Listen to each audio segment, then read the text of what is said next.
Uh, Good morning, Guru Maharaj. Pranams. You have anything you'd like to share today with the devotees? Let's just go ahead and take the questions. Okay, so the first question today is from Namananda. And Namananda in Poland says, Hare Krishna, dear Guru Maharaj. In the Adi Lila, chapter 9, text 24, we read about the Chaitanya tree. It also says that Lord Chaitanya's disciples and admirers spread throughout the entire world. Does it mean that back then the message of Sri Chaitanya got to every part of the world? Um, well, no, it doesn't. Um, the conception of the world, if you will, of Krishnadas Kaviraj Goswami was probably a little smaller than our conception of the world, I think, in this context, refers to the world of his experience in time and place. To give you an example of that, there is a famous statement I believe it's in one of the Puranas, that a Senapati, a great general, will appear and spread Krishna consciousness all over the world. Maybe not a Purana, but it's a famous statement. I forgive me, but I forget where it comes from, referring to a great devotee. And in a time of Chaitanya Mahaprabhu, let's say in the 17th century, 1600s, probably, yeah, would be after the passing of Chaitanya Mahaprabhu and the passing of Nityananda Prabhu, that prophecy amongst the devotees at the time was thought to have been fulfilled by one of the adopted sons of Janava. His name was Virabhadra Goswami, because he went out beyond that. It would go to all the foreign countries, because he went outside of the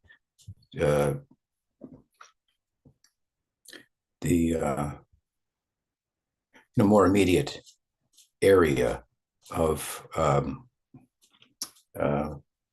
concern and so forth for the devotees. Now, later, centuries later, disciples of Prabhupada, and arguably rightfully so, say this pertains to Prabhupada. He took it all over the world. So their the conception of the world is larger. It doesn't mean to say that Krishnadas Kaviraj didn't know that there were, lands across the ocean or something like that. Although probably Columbus hadn't quite sailed yet, or maybe just about that time to discover the Americas. The Europeans thought it was flat and so forth. So no, it doesn't mean that it spread all over to what we call the populated industrial world, today. And as I often say, I should probably put a footnote to this, or a caveat, that in my experience, the nature of the material world is that it's ever expressing itself in different, in newer ways as to what it is, in terms of details, how large it is,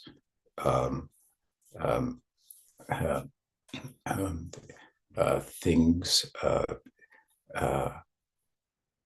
about information, if you will, about people. And of course, that changes because people change, their brains change, and their bodies change, which are their vehicles to which they express themselves and so forth. So in many ways, anyway, the world shows itself. To give you an example, in mathematics, it's thought that there either mathematical equations which tell us something about the material world, a detail about the world and how it works, are either formulated by mathematicians or they're discovered. And the predominating perspective is that they're discovered, that they're embedded in nature. So let's take Einstein's equation. He just discovered it. And oftentimes when they come up with these equations, they are like epiphanies. They've kind of like run out of thinking, and then they had a dream and got it, something like that. Or even quantum, the quantum mechanic perspective in the 1920s or so. It's changed. We didn't know that about the world, if you will. Even modern science would speak of. So people centuries earlier. Now, that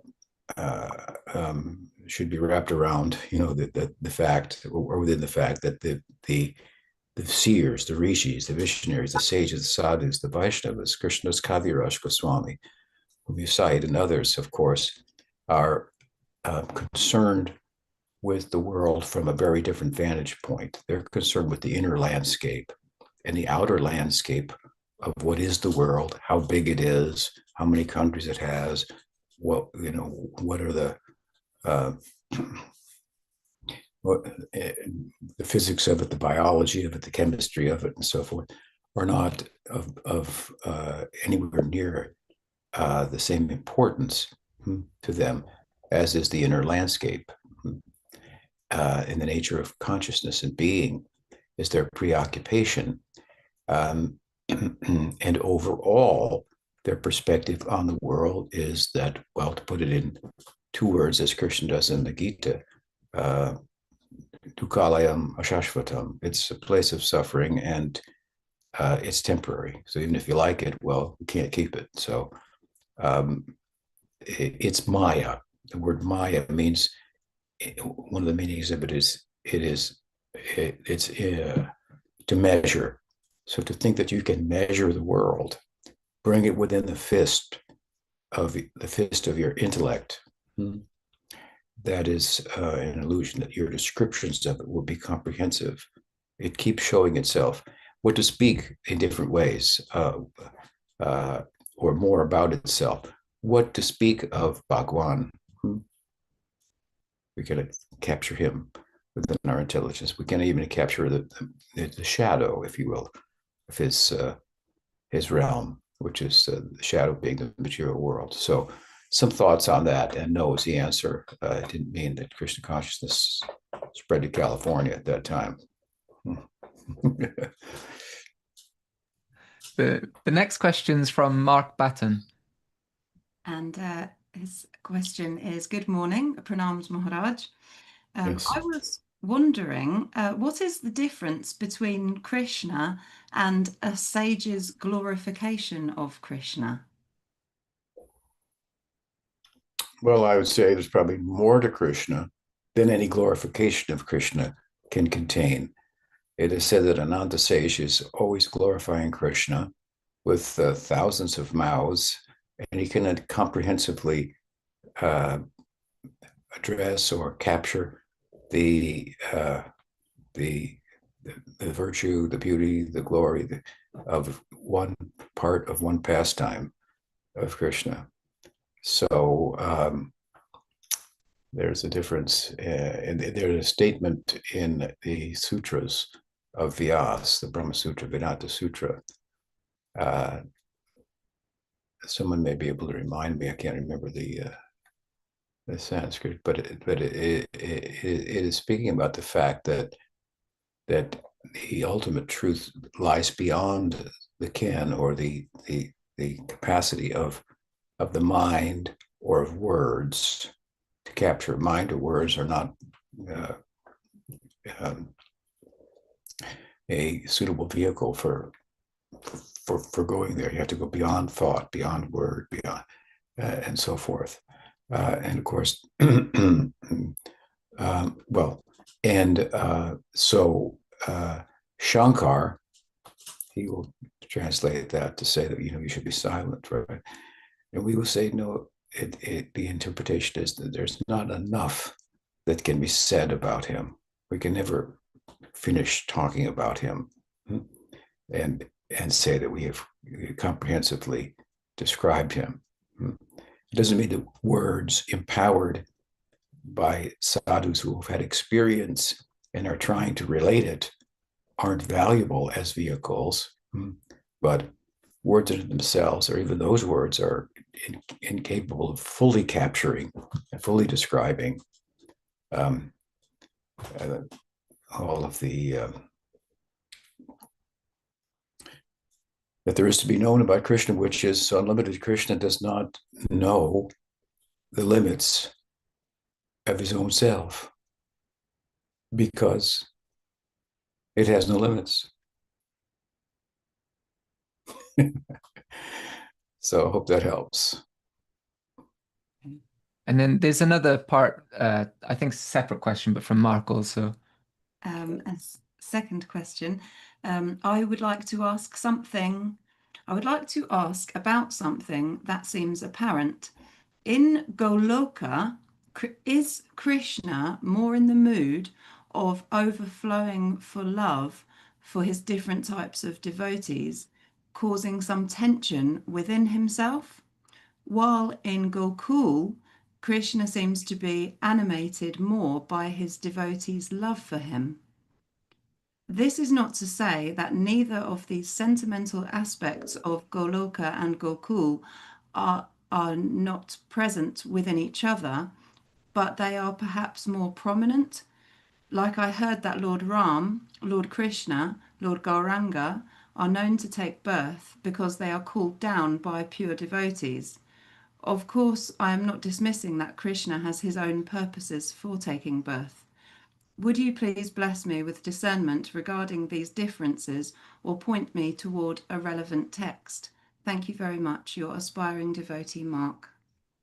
I'm not sure really entirely of what you're asking, but the difference between Goloka and Gokul is the basic subject.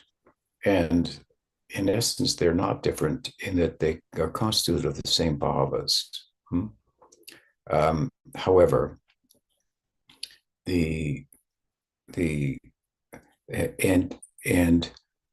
when you say the difference between Goloka and Gokul, when you say Gokul, you're referring to the Prakat Lila, I assume, because there's a Gokul in Goloka, which is the center of Goloka.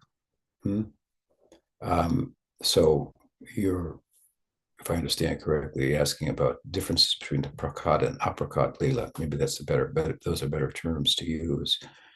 And the Prakat Lila, or the manifest Lila, it is largely manifest because of the yearning of advanced devotees in longing in separation for Krishna. So Krishna says in the Gita, for example, Paritranaya sadhanam vinashaya chaduskritam dharma samstapanartaya sambhavami yuge yuge. He says, I come to and reestablish dharma, and do away with the miscreants and protect the devotees. This is from the 4th chapter of the Gita.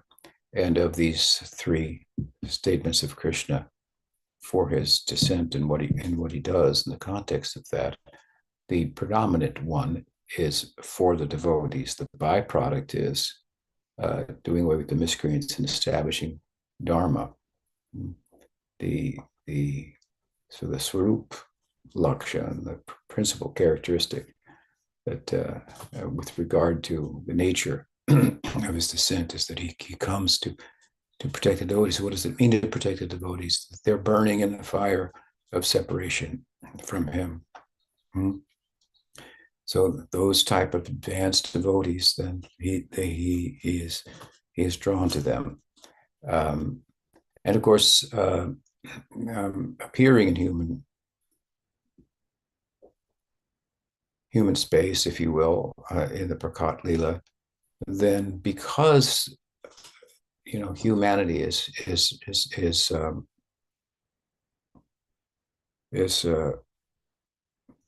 a full manifestation of love with all its ups and downs, so to speak.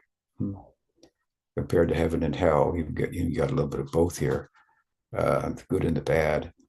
the human stage itself is facilitates Krishna's pursuit of human-like love. So they're added attraction, so to speak. I've often referred to it as like a drama filmed on location rather than with scenery in the background. So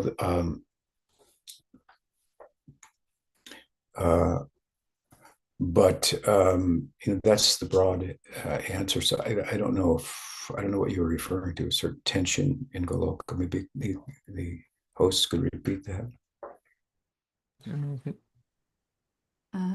He said, so in Goloka, is Krishna more in the mood of overflowing for love for his different types of devotees, causing some tension within himself? I don't really know what you're referring to by tension that wouldn't be there in manifest Lila. I'm not sure what you mean by the tension. So, without further clarification, I can't really address it other than I have in a more broad sense. I could say also that the Prakat Lila is predominated by separation, and the Aprakat Lila is predominated by union. So in the Prakat Lila, for example, Krishna appears to be outside of Vrindavan for quite some period of time. And then there's the reunion. I'm sorry, so just a clarification. He's just clarified when you ask about the tension, his existentialness.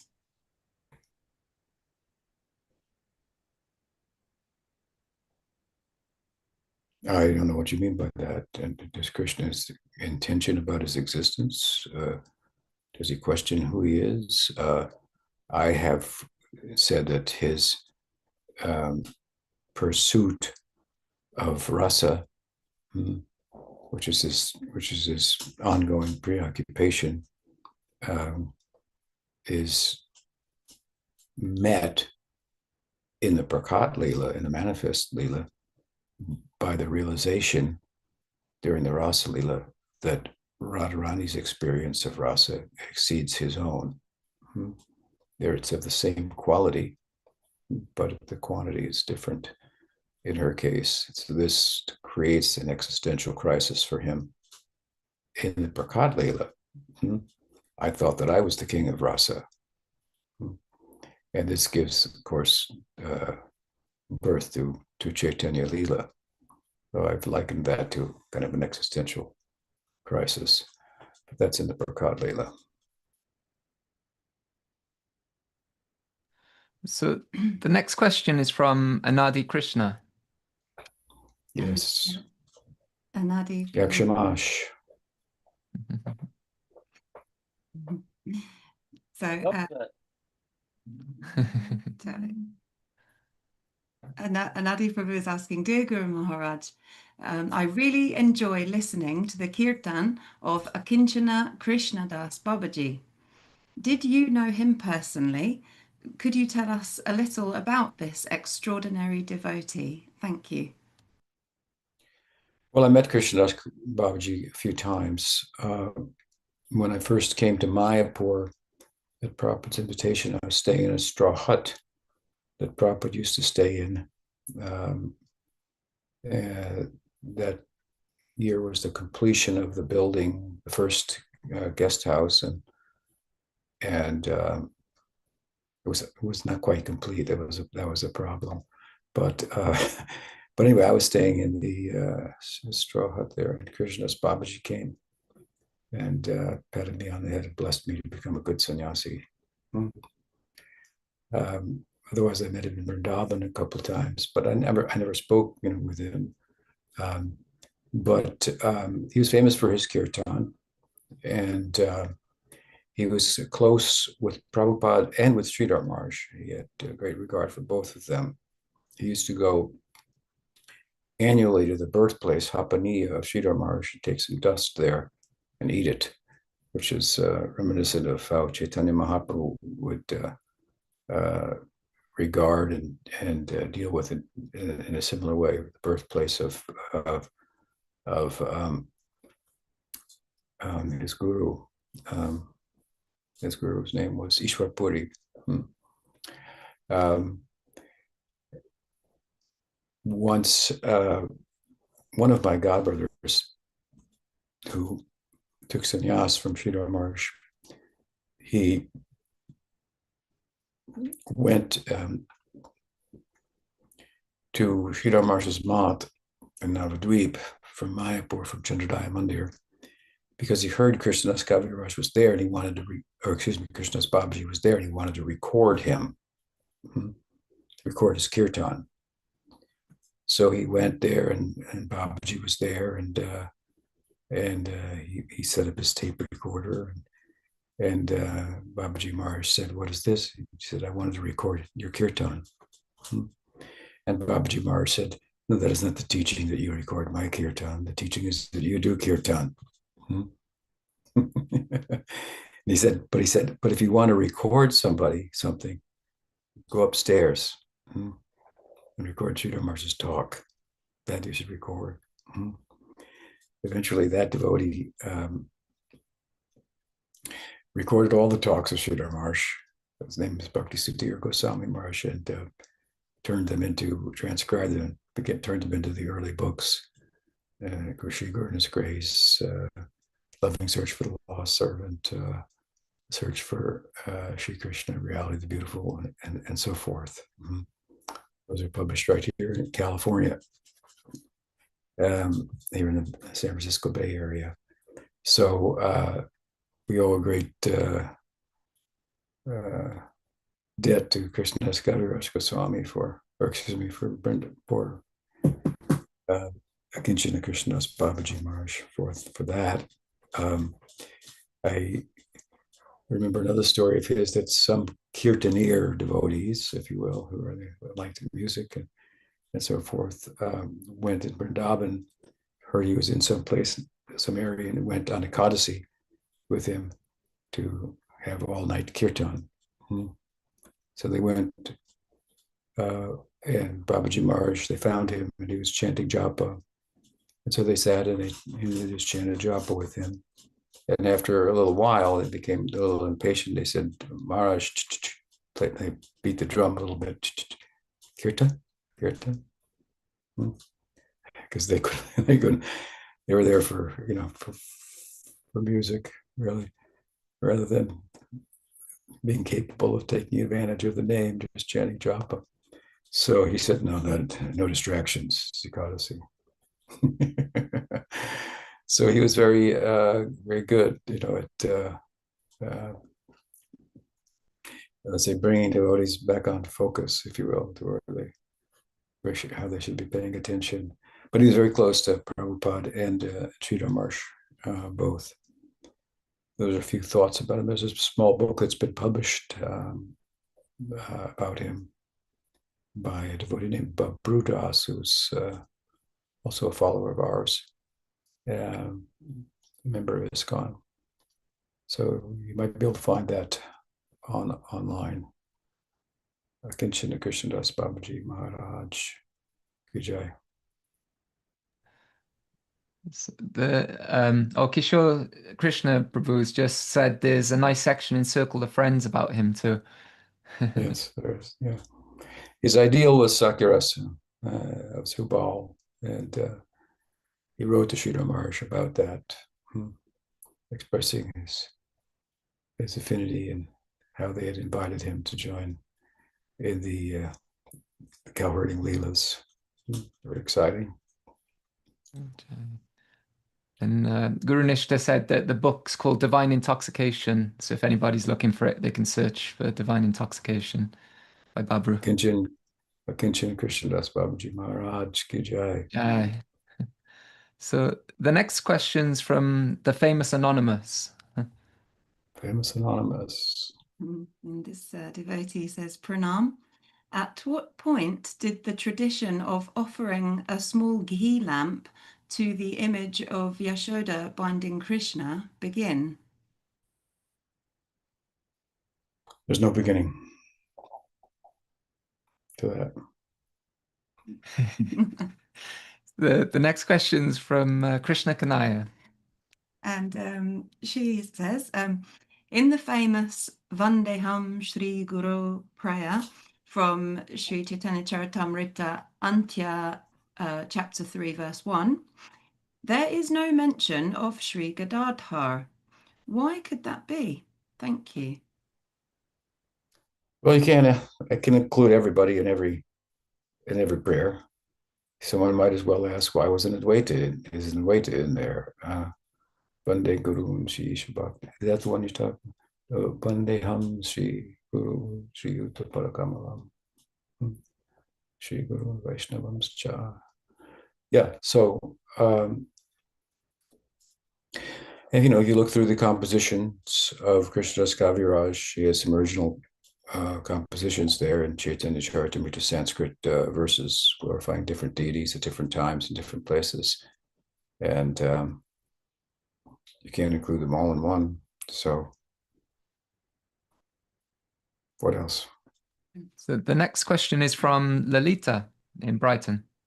Yes, she sent this question. Hare Krishna, dear Guru Maharaj and devotees, please accept my humble obeisances. I was wondering, does Vipralamba exist in the Aprakat Lila, or is it only a feature of the Prakat Lila? And is this why the Nitya Siddha associates of the Lord have some desire to take part in his manifest Lila, so they can taste this peak of unity in separation? Thank you. Well, as I said earlier, the Prakat Lila is predominated comparatively by separation rather than union, which is predominating reality in the Aprakat Lila. I've compared the Vipralamba or separation to the low tide of the ocean of Bhakti Rasa. It's easy to enter the ocean during low tide. It's more difficult during the high tide. So we enter through separation. So the Prakat Lila is predominated in that way also by separation, other than, as I said earlier, Krishna goes away from Vrindavan for a long time. The peak of separation for the gopis is experienced. Then he returns, and the peak of union is experienced. Samriddhiman Sambhog. There's four types of, in Madhuras, there are four types of separation, and there's four types of union, and they correspond with one another, right?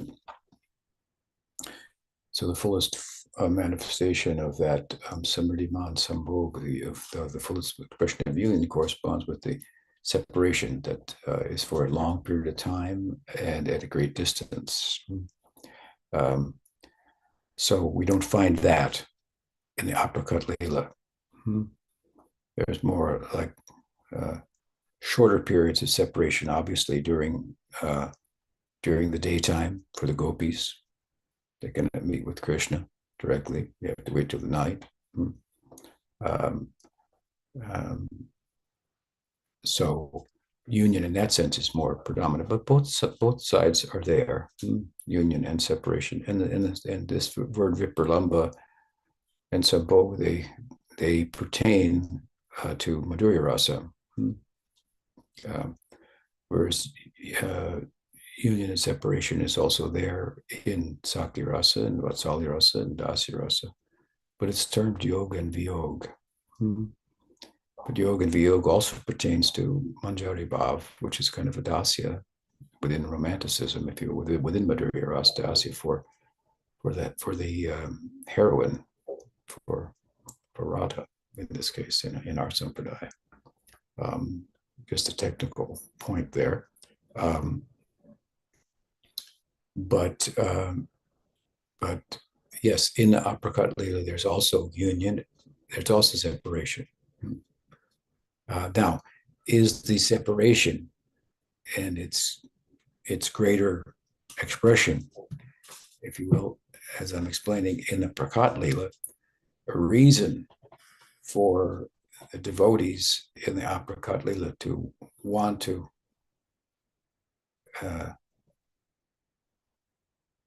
enter into the Prakat Lila. I don't, it's no. Devotees, they want the union. They want the union, for example, of Radha and Krishna. They don't want the separation. They want the union, like Radha's handmaidens want the union of Radha and Krishna. Krishna's intimate friends, his Narmasakas, they want the union of Radha and Krishna. And when the separation takes place, they are identifying with the separation that Krishna and or Radha feels. And they're feeling it vicariously through that identification themselves. It's intense and so on and so forth. But the desire is for union. And the separation makes the union more attractive, more sweet, more compelling, and so forth.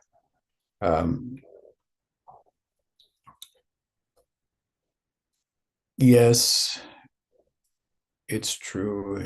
Arguments can be made that separation is greater than union. Union is good. But I don't think we can look at separation as a goal to yearn for. We could look at it in a relative sense. I wish I could feel separation from Krishna, like the gopis do, like Krishna's friends do, like the inhabitants of Braj do when he's not present. I want to. Again, that's the entry point.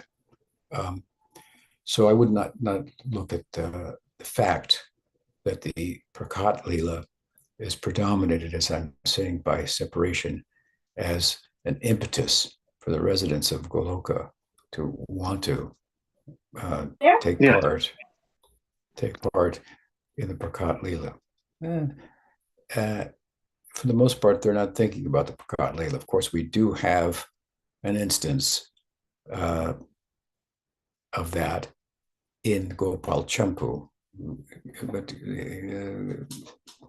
I think that Krishna, the author of Jiva Goswami, has kind of set that up in such a way that the context is the Aprakat Lila, and two minstrels, two bards, they come and they're said to not only be expert in telling stories and putting people's lives into music and poetry, but they're also omniscient. They also know the past of people and the future, and so they're special. So Nanda Maharshi arranges an assembly for them to recite their past lives, and so they recite the Prakat Lila, and there you have an instance of the devotees in the Aprakat Lila contemplating that Prakat Lila and relishing the narrative and so forth. The best I think you could say is that there are virtues to the Aprakat Lila, to the Prakat Lila, given, as I said earlier, that it's a human-like Lila. This is the human stage. And you could say that, based on that, in a general sense, there's some longing to participate in the Prakat Lila, but I wouldn't emphasize that. The Aprakat Lila is quite comprehensive, but we can say that those in the Prakat Lila want to enter the Aprakat Lila. Those in the Prakat Lila want to enter the Prakat Lila. I mean, I have made statements like that before, but it's just a way of saying that they're both complete, really. All right, what else? So the next question is from Joe T. Yeah, he was on the call last week, and the question was in relation to, there was a question about the Damodarashtakam, and so then Joe asked, is the rope conscious in the Damodar Lila? Yes, of course, everything is conscious there. Everything is, there's no inert. This is the realm. This is, going deep within consciousness. We depart from its shadow of material existence and the inertness of dull matter, right? So the self, the unit of consciousness. Now go deep within the realm of consciousness. And just as there are forms in material existence that are derived from consciousness, right? In other words, the material world, the constituents of matter take shape by the influence of consciousness. Mahavishnu glances at material world, consciousness then starts matter, begins as matter is taking shape from unmanifest modes of nature, all in balance. Then they come out of balance. And sattva takes leading position, and then rajas, and then tamas, and so on and so forth. And the karmic realities of the jivas come to manifest. So consciousness is giving shape to the world. And in a crude example, also we could say, you live in a house, right? It's made out of wood and stone and fire and water and so forth, these basic elements. And a conscious being caused them to take shape, so to take a form. So the forms, the ropes, etc., in the material world are a product, in one sense, as I'm explaining, of consciousness. So now if consciousness looks not outward towards matter, which results in matter taking shape, looks inward, the argument is, can there be forms constituted of consciousness reflecting on itself? And the answer is, of course, yes. Krishna Lila is Krishna thinking about himself, the implications of himself. And the one becomes two. I'm sweet, I'm sugar, but I cannot taste myself.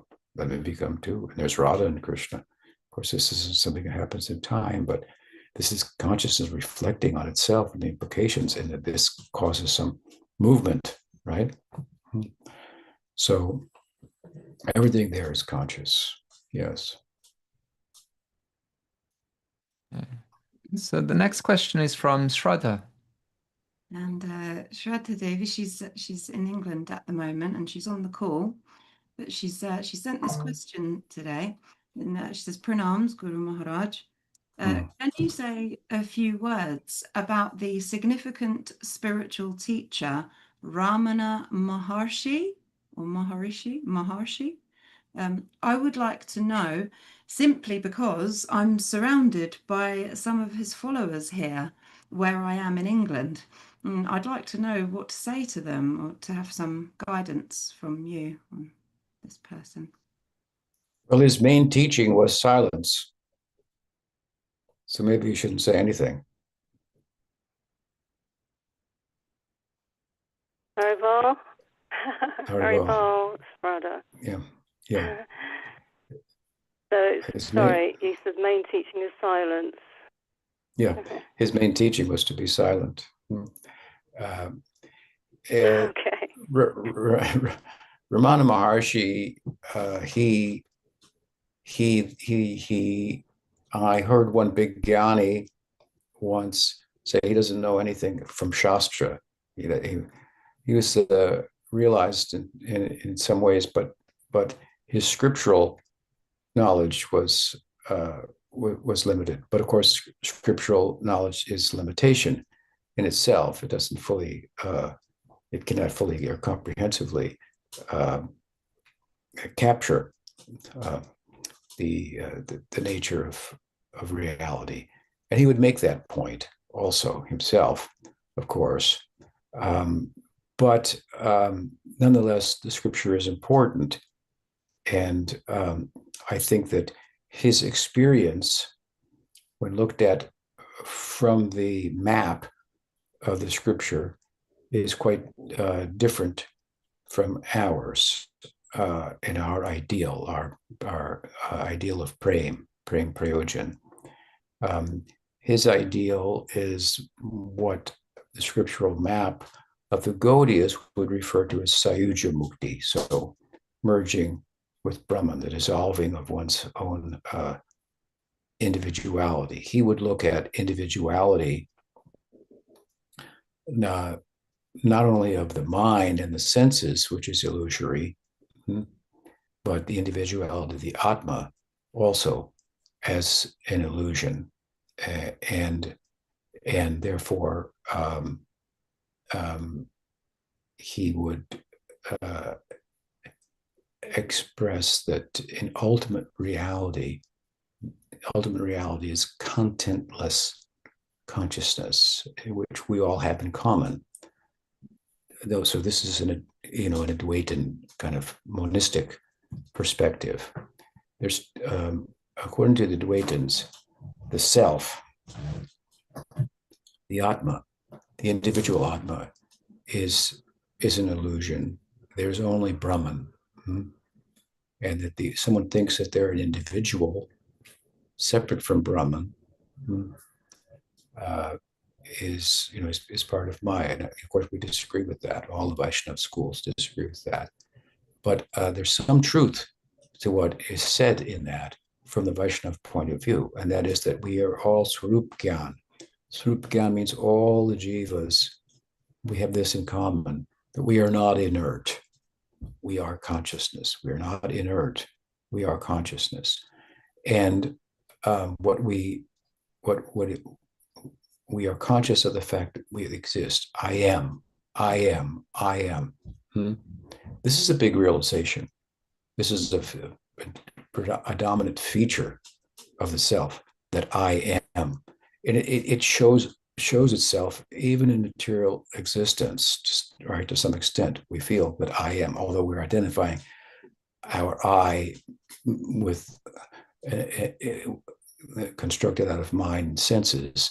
Still, that I exist, is prominent, and it's in one sense the only thing that we know, that I exist.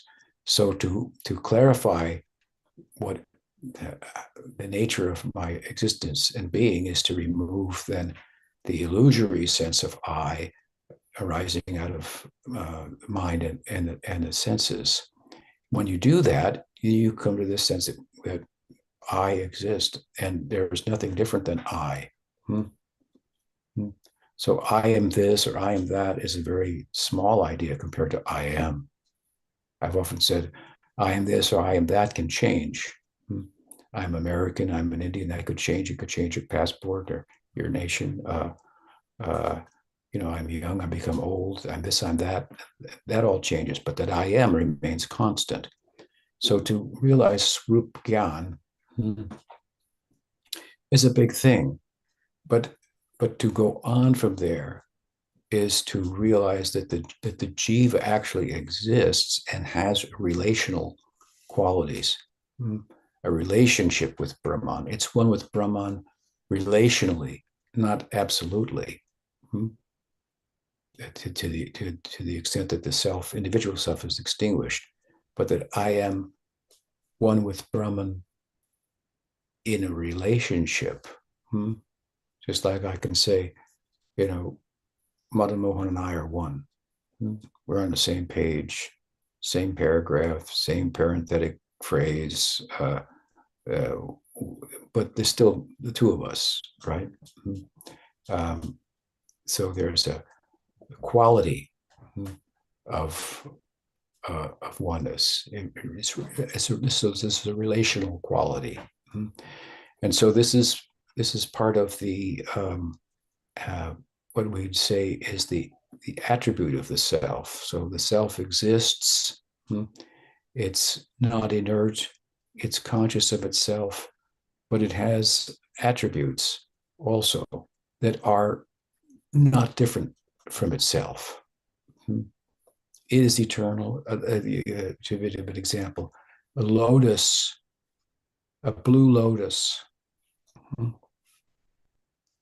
lotus flower.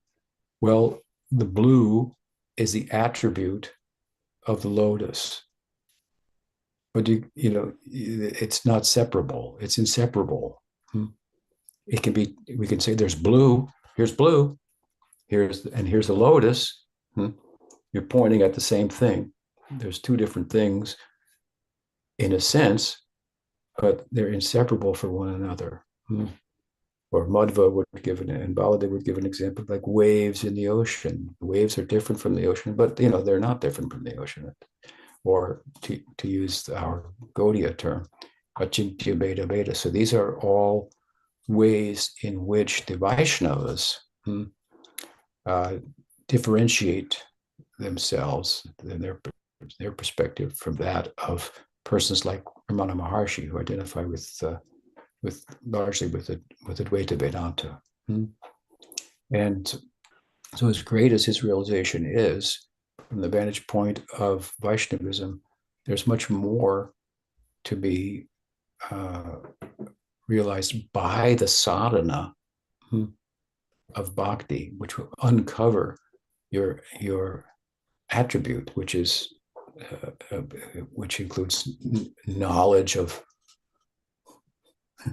the self as a servant, knowledge of other things.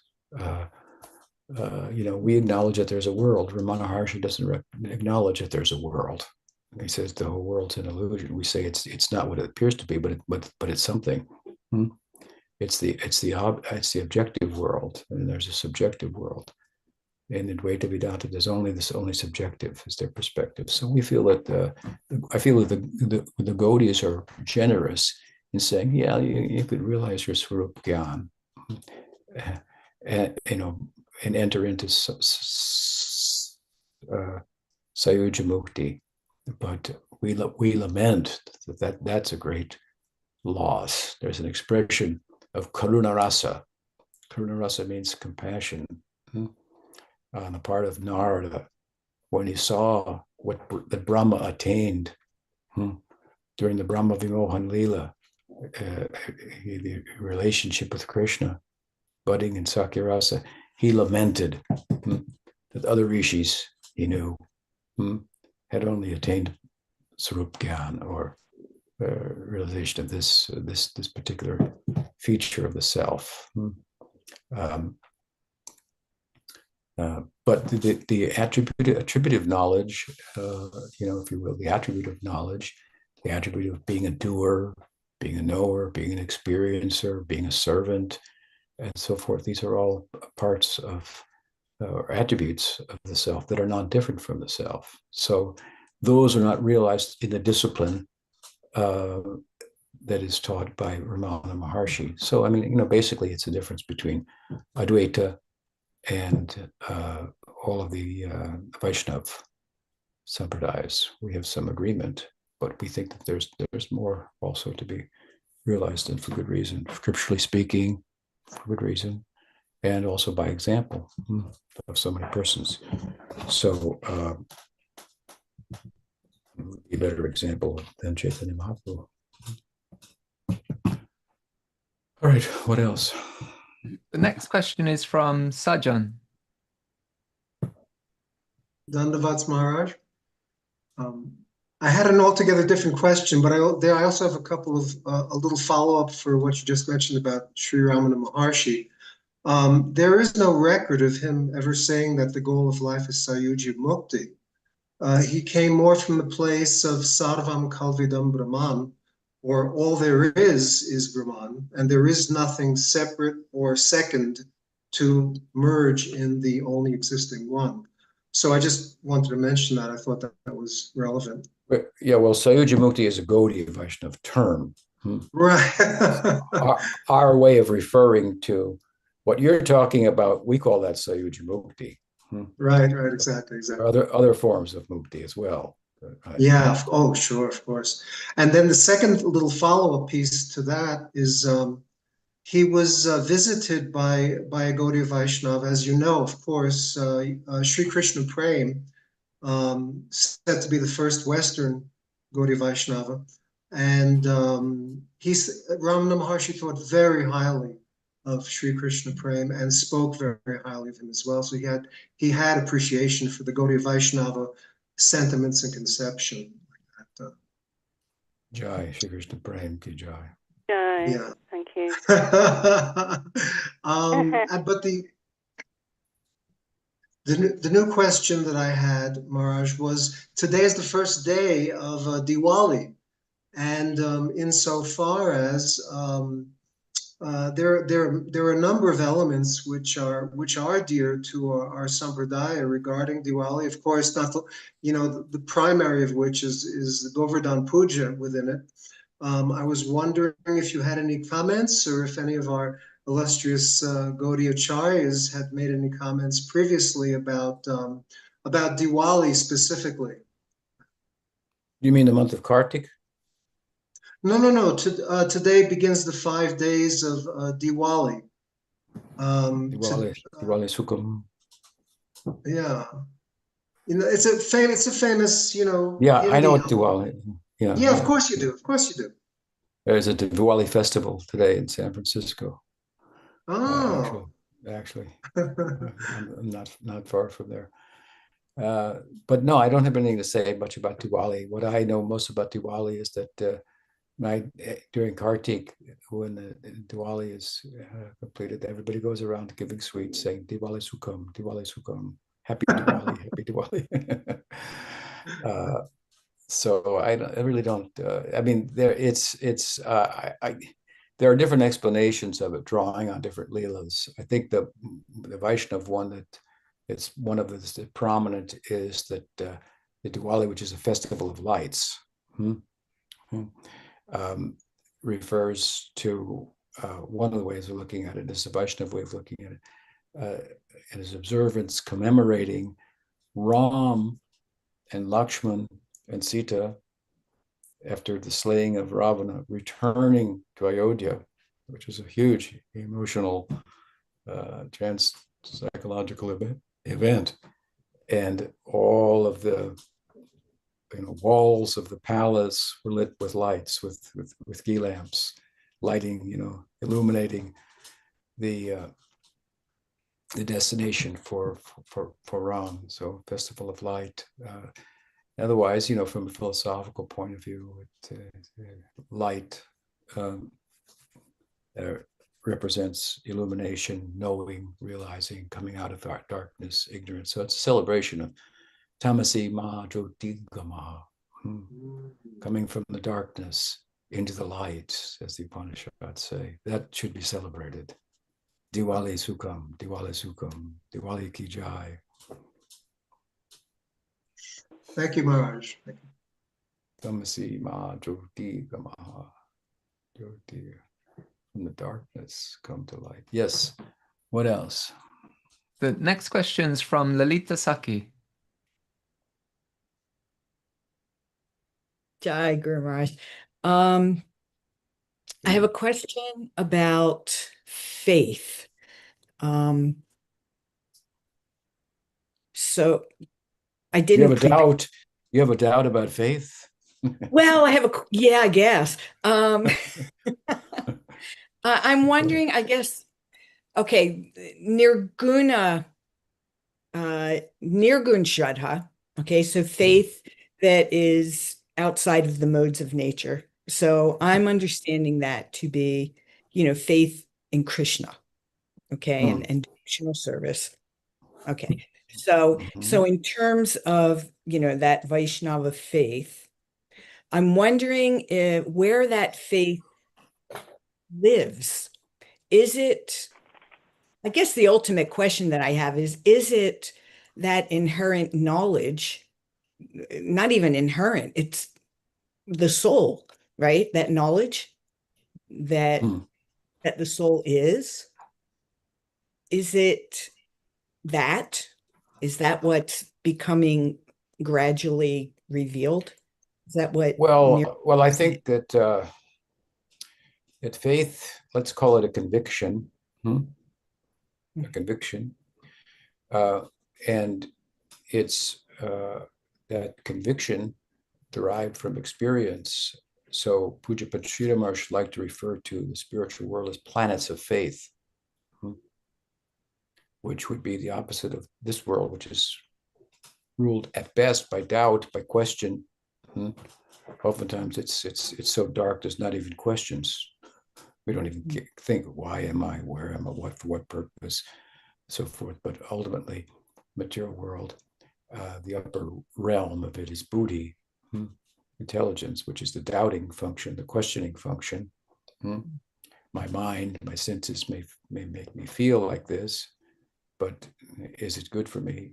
The intelligence weighs in and so forth. So, and of course, therefore, intelligence being the upper rim, if you will, of material existence, it can be touched by the Shabda, by scripture, and it can be refined, spiritualized buddhi, right?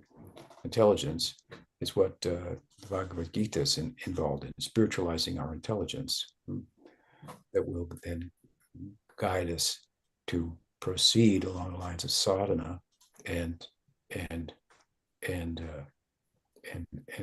knowing or seeing, if you will, Shastra Chakra through the scriptures, rather through the limitations of our eyes and other essential instruments. So there's a world of faith, and then there's a world of doubt, of question, where we don't know. So it's ignorance.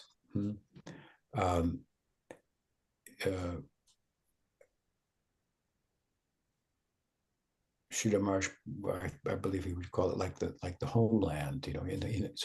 At home you have faith, so you move freely. You're not questioning.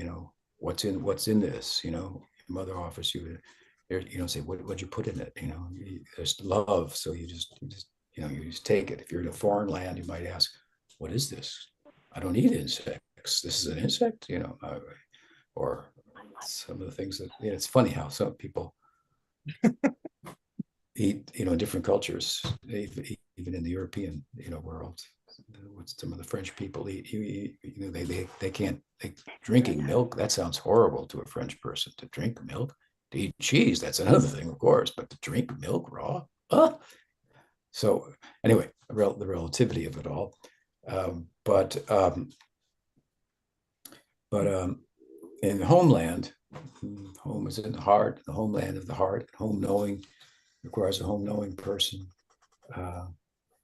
In that land, then we're moving freely. Their buddhi functions as how to best serve at any given instance. We can see that Srimati Yasoda was perplexed by that.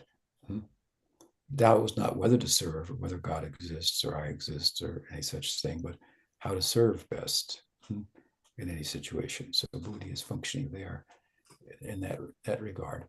But as much as I say there are planets of faith, so there's a realm or a planet of doubt, and that's where we live, no doubt.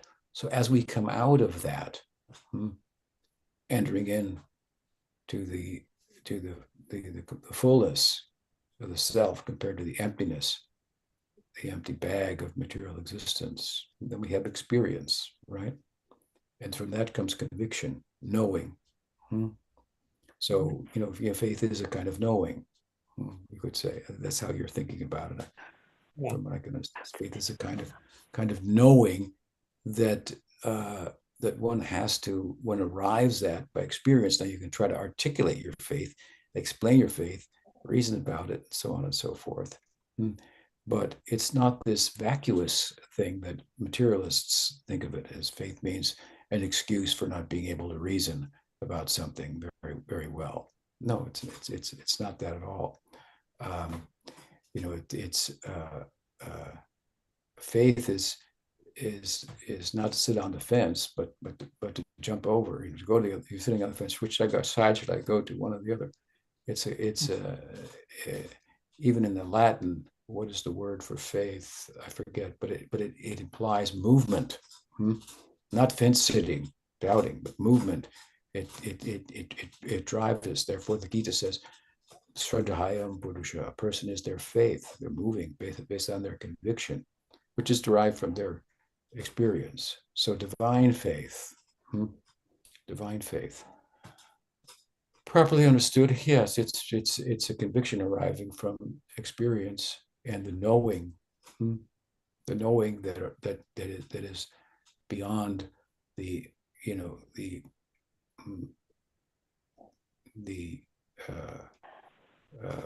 function of the mind and the intelligence unto themselves.